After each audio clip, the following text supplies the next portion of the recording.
Hey guys, it's Scarlett at Build Across, and today I want to show you how I paint this Easter chick paint by line cutout. This is a paint by line product, and what that means is that all of the lines you see here are etched into the cutout for you, so you don't have to worry about freehanding anything. It really makes these projects so much easier and less stressful to be able to just kind of fill in the lines. I, of course, will be using my very favorite Dixie chalk paint and the brushes that we sell on our website.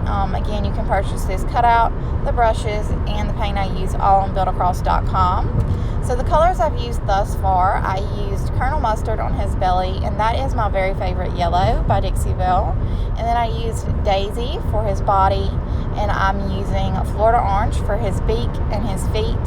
And then I'll go in with a little bit of cotton for the very top little fluff part. And pretty much for this entire cutout, base coating wise, I've used the number 12 flat. That will be the largest brush in your packet. And I've just rinsed in between using it. I usually keep like a bowl of water on my desk to just be able to kind of rinse my brush and continue to use it throughout my project.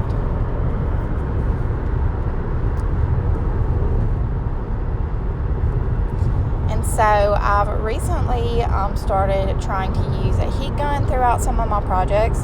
So I am going to use that here. And I'm not using the heat gun to completely dry my product. But what I am trying to do is just dry the edges in an area where I'm going to outline enough that nothing has to smear.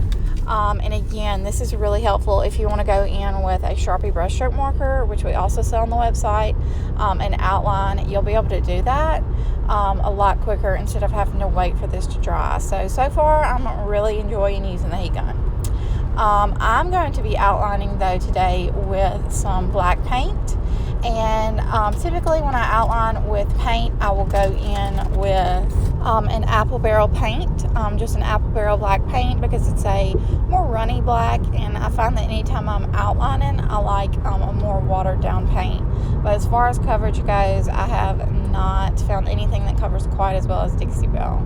So I'm using the number 4 round from the brush pack, and I believe that's the smallest brush in the pack, and it's my typical go-to anytime I'm outlining or even highlighting. I will just use this brush. I'll rinse it real quick, and I will go in with cotton or even an apple barrel white if you prefer, and I will highlight everything here and there.